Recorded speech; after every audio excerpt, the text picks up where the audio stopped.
Hi hello welcome to our channel. So ఈ రోజైతే మాత్రం మా వ్లాగ్లో ట్రావెల్ వ్లాగ్ ఇది కంప్లీట్గా. సో ఎక్కడికి వెళ్తున్నాం మనం ఈసారి? ముంబై. సో మనందరం ముంబై వెళ్తున్నాం. సో ఇక్కడ నుంచి ఎంత డిస్టెన్స్ మనకి ముంబై? 170, ఒక 4 hours పడుతుంది. ఓకే, సో పూణేలో ఉంటున్నాం కాబట్టి మేము పూణే నుంచి ముంబై అప్రాక్సిమేట్గా ఒక 3 to 4 hours పడుతుంది మాకు. అండ్ ఆబ్వియస్గా ఈ వ్లాగ్ ఇది ఒక సీరియస్ కింద నడుస్తుంది, మీరు అన్నీ చూడండి. And at the same time అక్కడ ఏమేమి చూస్తాము అవి కూడా మీకు డీటెయిల్గా అన్నీ చూపిస్తాము మొత్తం అంతా. So can let start. Yes. So bye, I'll see you in the car. So మా జర్నీ స్టార్ట్ అయిపోయింది. యాక్చువల్గా ఏంటంటే అప్డేటే చూస్తున్నారు కదా, వర్షం పడుతుంది.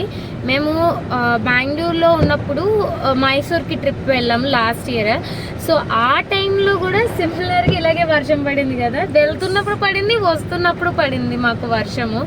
సో యాజ్ ఇట్ ఈజ్ మళ్ళీ ఇప్పుడు ముంబై వెళ్తున్నప్పుడు మళ్ళీ వర్షం పడుతుంది. సో భయంకర వర్షం పడుతుంది. వర్షం మాత్రం లెట్స్ సీ అసలు జర్నీ ఎంతవరకు వెళ్ళగలుగుతాము, అసలు కంప్లీట్ డెస్టినేషన్ వరకు వెళ్తామో లేదో కూడా ఇప్పుడు యాక్చువల్గా గ్యారంటీ లేదు.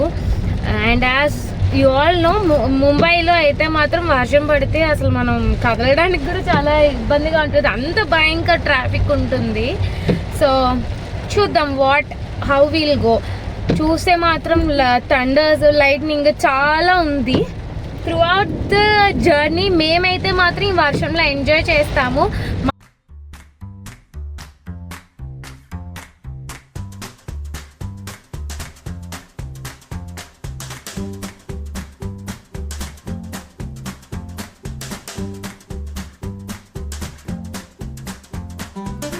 చూసారుగా, సో మ్యాక్సిమం ట్రాఫిక్ అయితే సేమ్ ఇలాగనే ఉంది. ఇంకా కొంచెం బెటర్ ఏంటంటే ఇంత వర్షం పడినా మాకు ఎక్కడ చెట్లు పడిపోలేదు.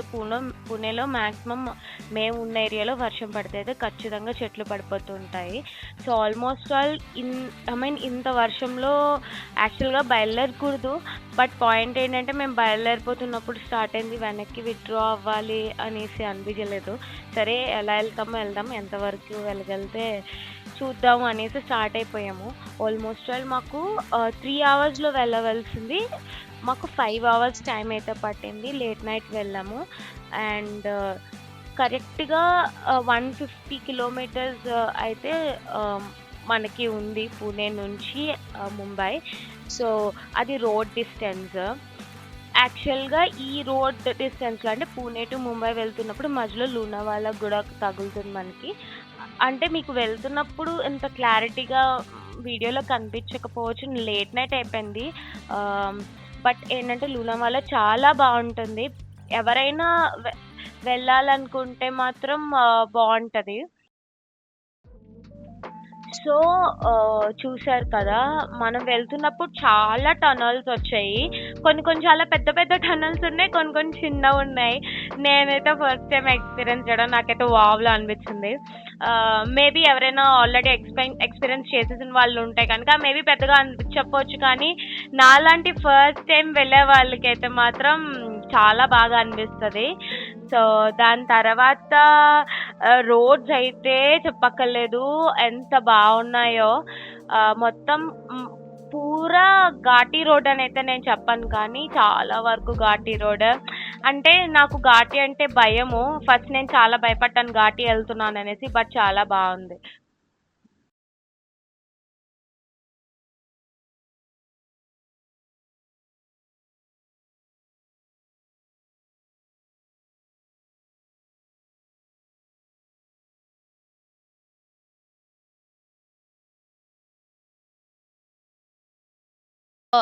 Almost we're near to Mumbai అన్నమాట. సో మళ్ళీ ఒక చిన్ని టనల్ వచ్చింది, కాదు పెద్దది. సో ఇలాగే వెళ్తుంటే చాలా టనల్స్ ఉంటాయి. మ్యాక్సిమం పిల్లలైతే మేబీ ఎంజాయ్ చేయొచ్చు కూడా. పెద్దవాళ్ళు ఆల్రెడీ చూసేసి ఉంటారు కదా, చిన్నపిల్లలు అయితే వాళ్ళకి అంత టనల్స్ గురించి అంత తెలియకపోవచ్చు సిటీస్లో ఉన్న వాళ్ళకి. సో ఇదైతే బాగుంది. And next we're into the city of Mumbai. So ముంబైలో యాక్చువల్‌గా నైట్ టైమ్ వచ్చాం కదా! ఫుల్ లైటింగ్స్ ఎంత బావుందో నైట్ వ్యూ అయితే మాత్రం. సో, ఇఫ్ ఎట్ ఆల్ ఎవరైనా వచ్చేవాళ్ళుంటే ఖచ్చితంగా ఒక నైట్ స్టే చేయండి. నైట్ వ్యూ చాలా బావుంటుంది ముంబైలో. అండ్ ఆల్మోస్ట్ ఆల్ బిల్డింగ్స్ కూడా ఎంత బావున్నాయో. So, we finally reached Mumbai. So, further వీడియోలో అన్నీ చెప్తాను. మర్చిపోయాను.